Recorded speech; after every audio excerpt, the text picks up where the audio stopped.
A woman has a terrifying experience that we can all relate to. Is it possible that you can create superfood by sucking on a seed, and then, for the first time in human history, the dead speak? Today on Dead Rabbit Radio.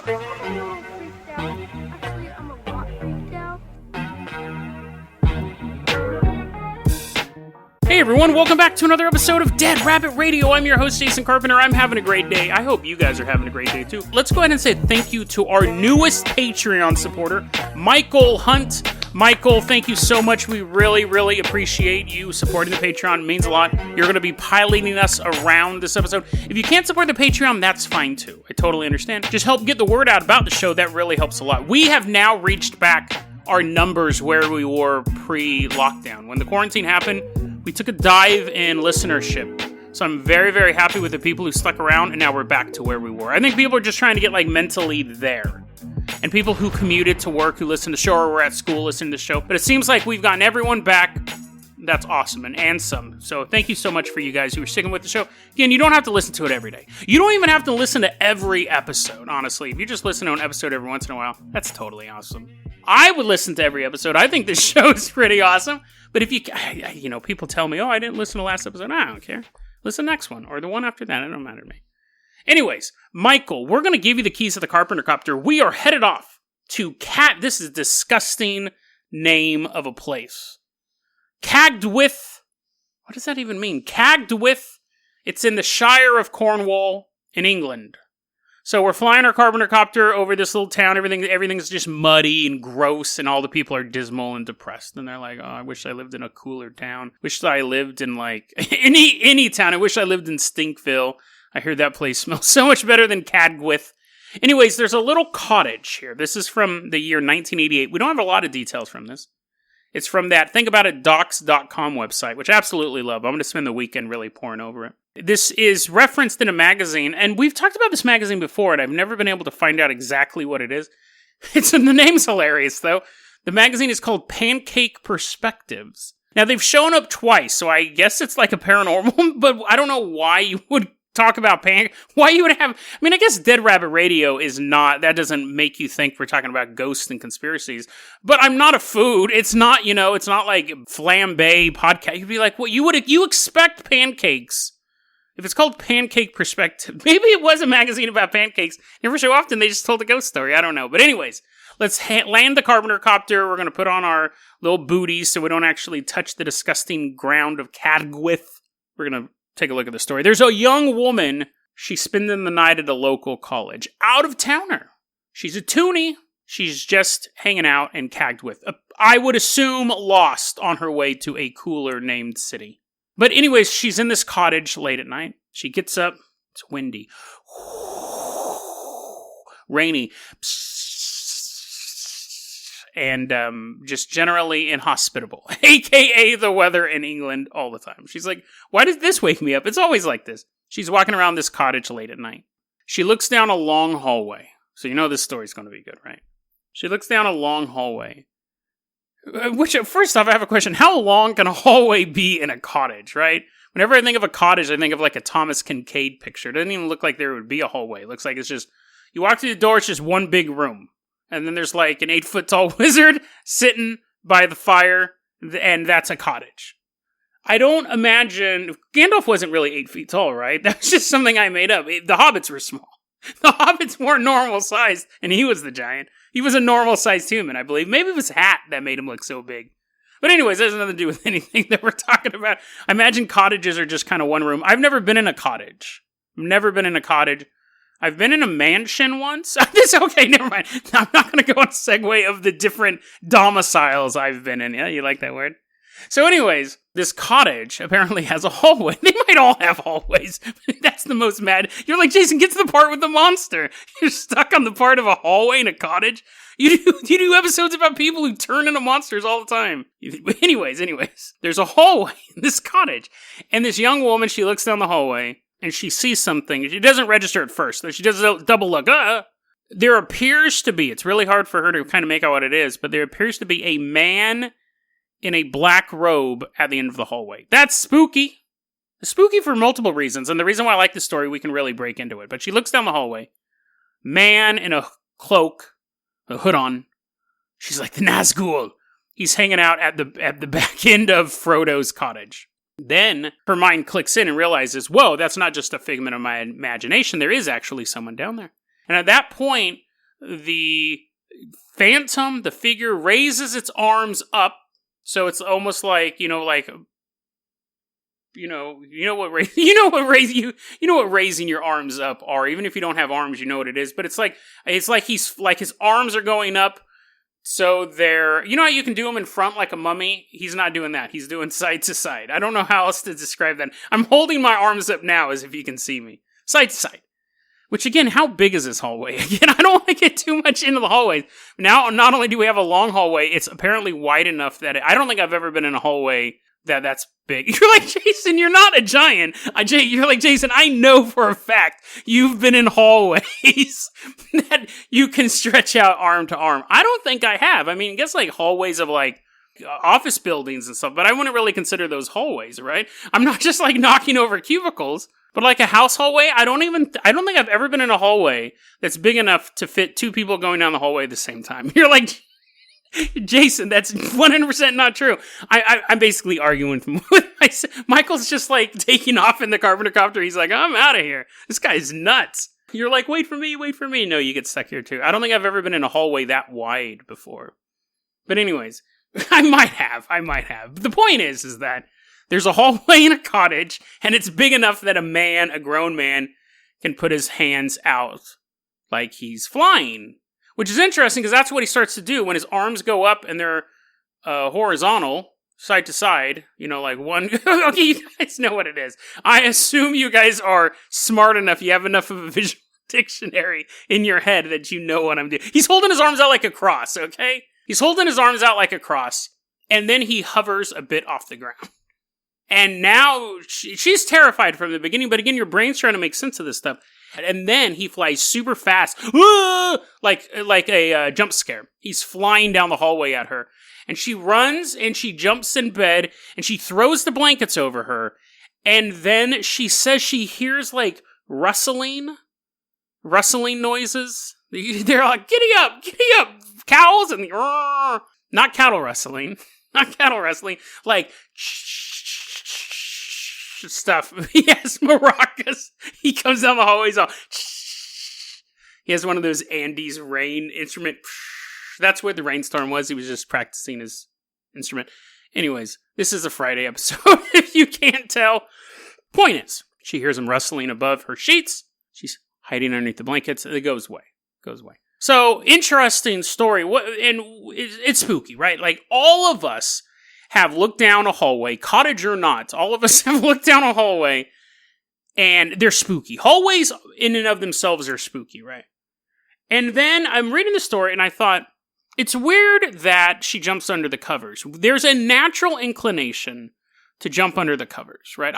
I'm not that guy. I don't jump under the covers. But I also, because, I mean, if I see something late at night, I don't, like, run away from it. I'm not super buff, tough dude punching ghosts in the face. But I can't actually, you know what, that's funny. All the experiences I've had where I've seen stuff or felt stuff before I was going to bed or heard stuff before I was going to bed, I just kind of go about my normal business. I think it's interesting that we have a tendency to throw blankets overhead. I've never done it, but I was starting to look into that. Why do people, when they're scared, tend to cover themselves up with blankets? And there was the answer that that's what kids do, because kids basically say, if I can't see you, you can't see me. I think, like, maybe a baby would do that, but by the time, well, they don't have the muscle to, like, pull a blanket up. They're weak. But, like, once you're, like, 8 or 9 or whatever, you know that's not true. Like, every time you blink, you don't think the universe disappears. So other people said, and I think this kind of works well, that being under a blanket, I don't know how true this is, but it just made more sense than the I can't see you, you can't see me. Being under a blanket, you replicate the mom's womb, which, I mean, your mom must have had a pretty woolly womb. Your mom's womb was made of microfiber. But because you're, like, there you go, Misty, encapsulated in something, you feel like you're in your mom's womb. And then I thought, a tunnel is like the vaginal canal. So maybe that's why halls are so spooky. Because really, I guess that was a long way to get to this. Halls are spooky, right? I'm not saying vaginal canals are necessarily spooky. I guess it depends on what end you're in. If you're in them, they suck because this is your first time, right? Like, I'm talking about being a baby. I'm not talking about sex. I'm talking about, like, if you're in the womb, right, and you're just chilling for 9 months, that's all the reality you know. And you hear voices. You don't see nothing, right? You hear voices off in the ether. Every so often you get a tasty Twinkie to eat on. And then that's reality to you. That's the only thing you know. And the next thing you know, you're getting like squeezed through something that you definitely can't stick your arms out both sides and fly through. Like, you're getting squirted out like mustard coming out of a tube. And then you land into really bright, loud, colorful reality. And it's like a shock. What? I didn't know any of this stuff existed. I've always thought that's what death is like. That you have no we don't really a baby's probably like, oh, I'm sure there's something out there. Like, I hear something. Like, there's something out there. Like, but I don't know what it is. I'm hearing these voices and stuff like this. Or I'm hearing, the baby doesn't speak any language. But the baby's not a dummy. Jason, babies are the definition of a dummy. But babies floating around, oh, I can hear stuff and stuff like that. But then the second that they pop out, they don't know what the color white is, or they don't know what's like really like what sound it. Well, they know what sound is, but they don't know like the beep, beep, beep of like the doctor machine, or like hands. They've never like been held before. All this stuff is new stuff. I think that's what death is like. Like, this is the only reality we can even come close to comprehending. Anyone who tells you otherwise is trying to sell you a book or get you to join their cult. And then you pop out of this one, boop, and then you're like, whoa, I didn't think any of this stuff could have ever been possible. I had a little baby brain. Even though I was 90 years old and I experienced all this stuff, I had no idea. Just like a baby who's 1 month old in the womb, little tiny peanut dude, versus a baby that's going to come out in 30 seconds. They still have no knowledge of what's on the other side at all. That's a long way of saying that maybe being under your blankets is like being in a womb. Hallways are spooky because it reminds us of popping in and out of the vaginal, well, not in and out, you only come one way, out of the vaginal canal. I personally think the reason why we hide under blankets, it's a monkey behavior. Yeah, it's animal behavior. You're hiding from a predator. So if it's not a blanket, we'd be like scurrying into a burrow or hiding under a bunch of leaves or something like that. Painting ourselves with bark. All sorts of stuff, right? So did this story happen? Was she really pursued by a ghost down a hallway? Maybe, right? We've just covered weirder stuff. I just think it's interesting that it had the motif of spooky hallways is something we can all relate to. I think everyone who's ever spent any time anywhere around a hallway, especially when they were young, they find them creepy. And now at night, you're walking through your house and it's dark and there's a hallway. It's creepier than just a dark living room, I would say, right? Unless you have a giant hallway that you can put your arms out, and then maybe there's enough space in case something was coming after you, you could get away. Let's go ahead and move on to our next story. We are going to go ahead. That story I just told you was literally 1 paragraph long. I don't know how it blew up to be whatever 20-minute long story it is, but let's go ahead. Michael, fire up that car. Let's call Michael back in. Hey, Mike, we're done. We're done. He's like, are you done being crazy? Yeah, we're done. Bring back down the Carpenter Copter. We are headed off for a little tour, actually. This story kind of takes us a couple different places. And this was actually a suggestion from another Patreon supporter, Lori Snyder. Thank you so much for supporting the show. Thank you so much for leading me on to this story. Now, this story actually cost me $4.95. I had to buy a copy of Fate magazine, so you guys better appreciate this story. It cost me more money than the past 20 episodes put together. I never spend any money on these shows. I had to pay $4.95 for this. There's a section in Fate magazine. Fate magazines is pretty good. They've had eras where it's been kind of tabloidish. I don't know where they're at right now. I've only read this first part of this issue. Lori was like, oh, you got to do a story on this. They have a section called I Seen It in the Papers. I don't know what that's a reference to. I don't know if it's all like little news clippings. It's bizarre. We're going to talk about some of these stories that are just, it's like little news nuggets from Fate magazine. Fate magazine is like a paranormal magazine like 40 times. They've been around since like the 50s or the 60s. Old school. This is the newest issue though. There's a cult in Russia called the Ringing Cedars Anastasianism. So, Michael, take us down to this cult compound. It basically looks like that movie Midsummer that I didn't bother watching because I didn't like... what was that other movie they did about the person with the head chopped off? Hereditary. I didn't... whatever. A bunch of people dancing around, maypole, wearing old-timey dresses. This is a cult in Russia. It's gaining a lot of membership because it's a return to a simple life. Everyone needs to have a house. Well, everyone needs to be in a family. It's very family. It's kind of nationalistic. But it's also a return to nature. They said every man should have a house on about a hectare of land, and that's your love place. And I did like this. That's stupid. That's dumb, but I did like this. The idea that what you put into the universe gives back to you. I believe that. They have this thing that you put love in the universe, it creates a loving universe. If you put hate in the universe, it creates hate. I think that's fairly standard. And I don't necessarily know if you can affect global change, but you can definitely see changes in your own life. People are very bitter and angry, tend to have very bitter and angry lives. You very rarely see a bitter and angry person and everything go right for them. You will see optimists, and I know them. You'll see optimists that have a lot of unluck, like, that's not a word, that have a lot of bad luck. You'll see that, but they just keep on going. But a bitter man will have good luck and can never see the bright side of it. And so at the end, the bitter person has, I think, a more miserable existence. They may seem more comfortable with what they're surrounded with. Their job, their family, but their family ends up hating their guts. Anyway, you know what I mean? Like, you have to put positivity to at least get it back in your universe. So I agree with that. The rest of this stuff is dumb. They believe you create it's very... I'm a fan of the family unit as well. Not everyone has that opportunity, but I'm a fan of it if it can work for you. But they're vegans, so I'm done with that one. And not only vegans, they're the raw vegans. So they only eat corn husk and grass whispers. They don't eat nothing. And all their clothes are made of natural materials. Because yes, mine are made of quantum molecules from the fourth dimension. Everything's a natural material. I mean, unless you're a sheep and you're wearing your own wool, whatever. That's not, whatever. Point is that this is the reason why Lori sent me this. She's like, Jason, I want to hear your views. I want to hear right after you said you have to be positive, I want to hear your very critical reviews of a religion you found on Wikipedia. Love Lori. That's not what she sent the story for.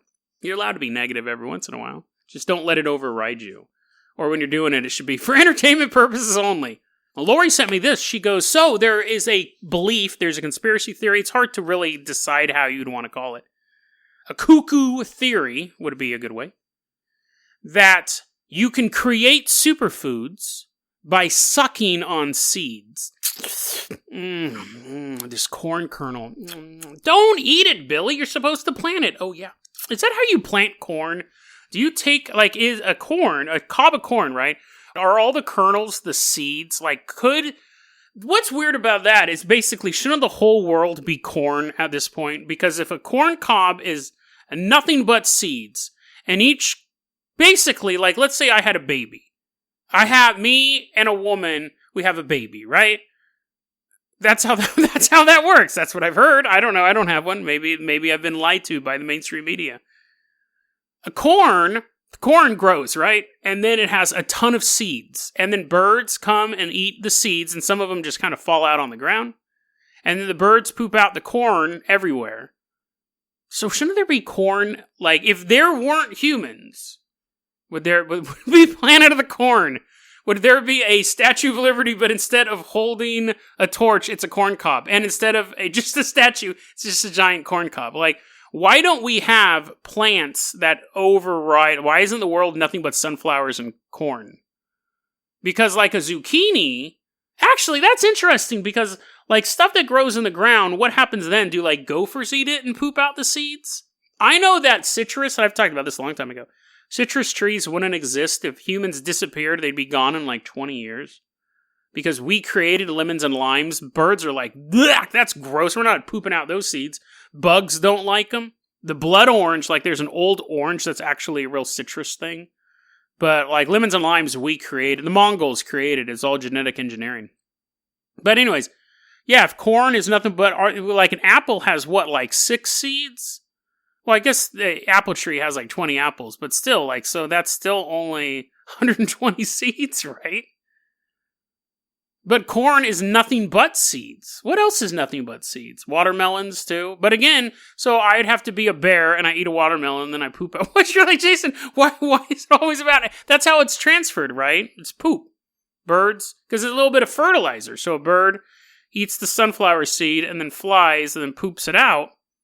And then it's all like a little fertilized, and then it just grows, right? That's how that works. Anyways, what am I talking about? Oh yeah, sucking on seeds. So anyways, you suck on a seed. Let's get back to the story that I actually planned for. It's Friday episode. Lori sends me this story, so I go and I buy Fate magazine, issue 735, $4.95, by the way. This episode cost me money, so hope you enjoy it. It has that story in there. In that section, I seen it in the papers. You suck, and this is the logic. There's no logic behind it. This is one of the dumbest things I've covered in a while. So, you know how a banana shares 50% of DNA with a human? It doesn't, by the way. That's 100% not true. That's the same thing when they say you only use 10% of your brain. It's not true. It's an old saying. People say it over and over again. It doesn't make it any more true. Banana does not share 50% of its DNA with a human. It shares like 1% or 2%. We all evolved on the same planet, but that it means like we have the same amino acids and stuff like that. It's not actual. It's not half human. It's not half human. If you rearranged it, you wouldn't be like, "Hey, Mon, I'm Banana Mon," hanging out. I don't know why I made him Jamaican, but anyways, the point is that it's not true. But because people are stupid, they believe that. Now, there's this old idea that humans have deficiencies, which is true. Humans have vitamin deficiencies, and depending on which geographical region you're in, if you're in a place with tons of vitamin C, there's oranges everywhere, then you're not going to have a vitamin C deficiency, right? But if everything's super like spooky and dark, you might have a vitamin D deficiency. So anyways, well, the idea is this. You take a seed, because it's half human, and you go, I mean, you don't have to make love to it. Maybe you just lick on it. Actually, there's 2 different ways to do it. In Europe, you stick it under your tongue. This is how dumb this is, by the way. There's no science to it. And even like a shaman or a witch would be like, that's pretty stupid, even for our standards. You take a seed, you stick it under our tongue. Not our tongue, we don't share one. You take a seed, you stick it under your tongue, then you look up at the sun, and the sunbeams imprint your DNA on it. That's dumb. They imprint your DNA on it, and then you spit it out, and then you bury it. And what you've told the seed is, I'm missing vitamin K, and I could use a little more sodium in my diet. I don't have enough. So when the tomato grows, it basically will grow with extra vitamin K and a little more sodium. You'll be like, this is nice and salty tomato right out of the ground. Gross. I'm allergic to tomatoes. The end. That's the idea behind this, and that's what ringing Cedars do. A couple other groups do it. In the East, apparently, Eastern cultures, this is a thing too. People have been doing stupid stuff for thousands of years. A little kid takes a seed, because the kid's the one who actually is going to be more vitamin deficient. They got to grow big and strong. They suck on the seed, imprint it with their DNA, and then it grows, and they're like, oh, just what I need. I needed this specific potato to be able to, which was dumb, because one, how many seeds are you sucking on, bro? Like, I think this was probably some dude made this up because you had a seed sucking fetish. Because what happens, man? Like, what? You don't grow just one potato. Isn't the potato itself a seed? You're all trying to fit it in your mouth. The idea is this, like, I guess if you had just one farm for you and your family, it might work. But what if you have more vitamin deficiencies than your kids do, and they're eating the seeds you were sucking on, and they're like super hyper and stuff like that because all of a sudden they have all these extra vitamins. You're like, Jason, that's not how vitamins work. It's a Friday episode. The point is that it wouldn't work on any sort of scale whatsoever. Especially, like, again, you don't just go, the harvest is in. We got one cob of corn, one tomato. You have farms. So how long are they sucking on these seeds for? Your neck would get tired just looking up at the sun all the time. So we're going to stamp this false, busted, Dead Rabbit Radio. Bust this myth. That's a new thing I'm doing. I'll probably never do it again. But, Lori, thank you for the suggestion. The reason why I wanted to talk about this, one, that was interesting because it's just kind of a stupid practice. This section of Fate magazine, which I love about Fate magazine. There's usually like a ton of stories in each little book. They had 2 other stories. This is weird. One is like a paragraph long. Extraterrestrial. We all have heard that word before, right? You're like, no, I haven't. Explain it to me. Well, extraterrestrial is the idea of space alien. Why am I even... I don't need to explain it to you. The point is that you know what I've completely lost my mind. You know what an extraterrestrial is. This little blurb in this magazine said, some people, which basically just means me, the person writing it, some people say that extraterrestrial actually means more land. Because extra means more, and terrestrial means land. You're like, okay, I guess that's a fun word game, right? Like, sure. But when you say extrajudicial, you don't mean, oh, there's just going to be extra courts involved. No, it means that you're doing something outside of the court system. Like, extra doesn't simply mean more.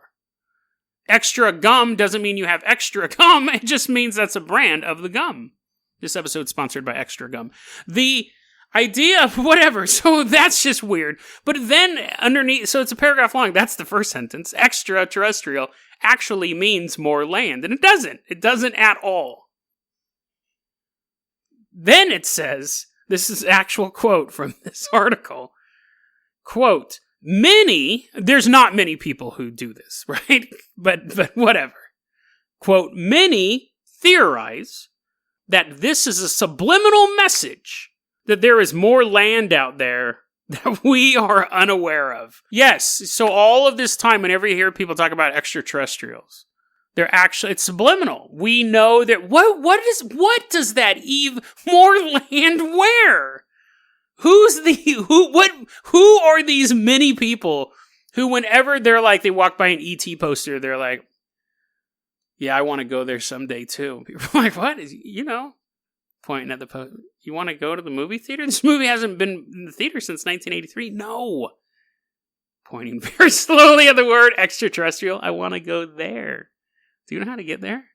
What? Is this like a phone home joke? No. That goes on for like 30 minutes. What does that even... Many theorize that this is a subliminal message. That there is more land out there that we are unaware of. What? On Earth? I don't understand this. Absolutely hilarious. That was worth $4.95. I really love the seed sucking story. That was definitely good too, but that statement alone was 100% worth $4.95. That many people believe that the word extraterrestrial is a secret hint to us. That's somewhere out there. It could be outside your door. It could be billion light years away. There's extra land we don't know. Okay, sure. Probably. But again, extraterrestrial does not mean more land. It never has. It never has. But that's not even the best part. Lori really hit the trifecta on this one. And this was all from 2 pages of this magazine, okay? 2 pages of this magazine. Lori straight up pulled a hat trick on this one. She got 3 crazy stories. Fire up that Carpenter Copter one last time this episode, Michael. We're headed out to... back to Britain, actually. We're going to Leeds. Little town, Leeds. It has a museum in it. I know that much. The whole town is just one giant museum. All the people just stand there. Everyone's behind glass. They're very safe during this quarantine. We land. And there we meet a bunch of scientists, a bunch of nerds sitting around. And they have in front of them the mummified remains of priest Nesyamun. Nesyamun was a Egyptian priest. He was a scribe. And he wrote, on his thing, well, he didn't write it. He was dead. He was being mummified, but people carved on his esophagus that his life wish was to speak after he died. Because to him, speaking, especially speaking your name, was the ultimate oneness with God. That people were still talking about you after you died. So basically, Marilyn Monroe is the equivalent of Hercules at this point. That was his goal. So, these nerds are sitting there on their computers, and there's this mummy just chilling out in their lab. And they're like, are you ready to run the diagnostics, Timothy? And Timothy's like, yes, I am. I forgot your name, Mark. Yeah, I forgot. And so they take this mummy, and these nerds are all running these tests. Now, elsewhere, this dude is like pitching this business thing, right? He's like, apparently there's this huge narrative now. There's this guy, his name is Tony, and he's like, none of these names are real. By the way, as far as I know, Tony goes, listen, we are on the cusp of one of the biggest breakthroughs that mummy technology has ever known. We are going to change the world of the bandaged and decayed. There's a fat cat corporate weasel sitting with his cigar.